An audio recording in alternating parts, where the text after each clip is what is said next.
And what do you know? Here we are again. So, in this section, we're going to start our next big topic. But before we get into it, I want to remind you of something that we spoke about, could be a long time ago.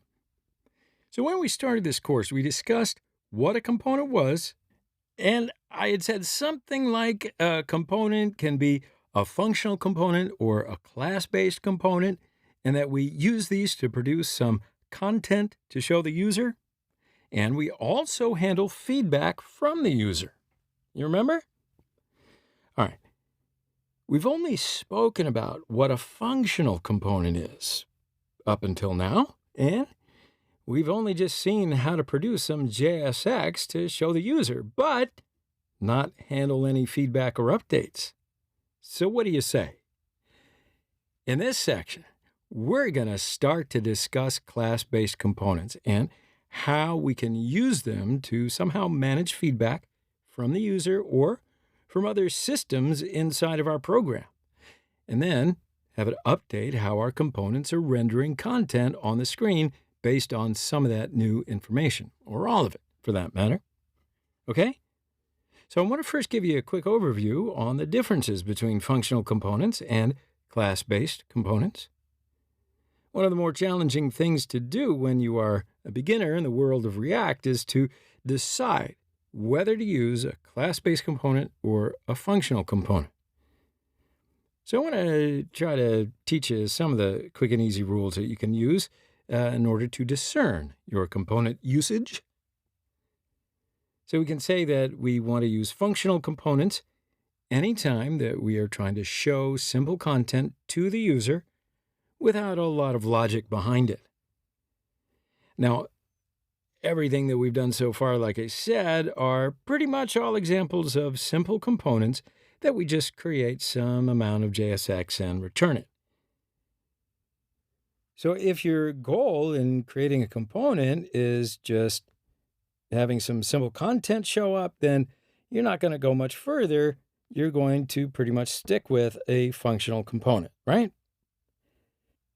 However, you're probably going to want to do more than just that. So that's why we have another type of component called the class-based component.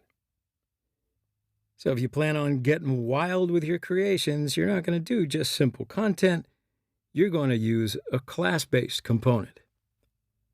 So in other words, if you have any complex logic, if you have anything that needs to respond to user input, if you have anything that needs to make network requests, anything in these regards, chances are you're going to want to make a class-based component. So why do I keep hammering that?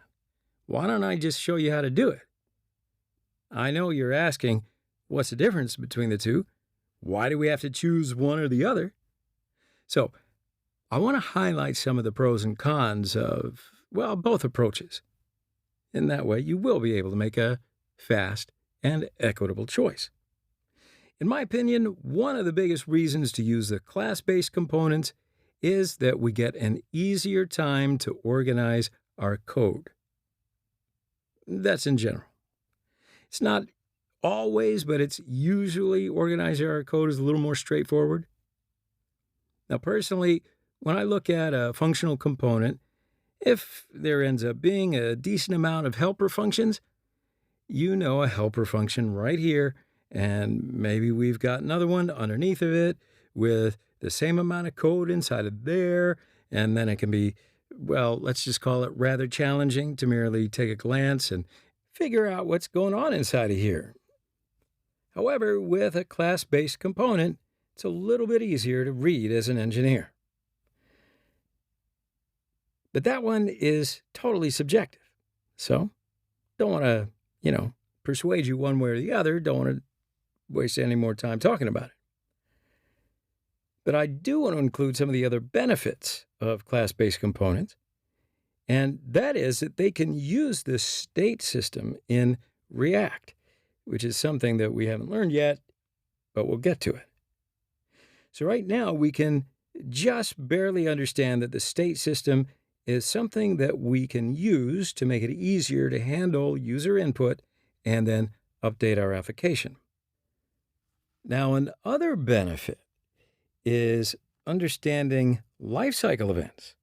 Now, that's another thing that we haven't discussed yet, I know, but we're going to discuss these two things pretty quickly later on. But right now, just basically understand that a life cycle event just means that it's easier to do some of the tasks when our application first starts up. So that's the gist of some of the benefits of using class-based components. But to be honest with you, understanding the difference between these two things is just nearly impossible until you see some very good examples of both of them. So why don't you just take a quick break right here, and we will continue talking about components on the other side.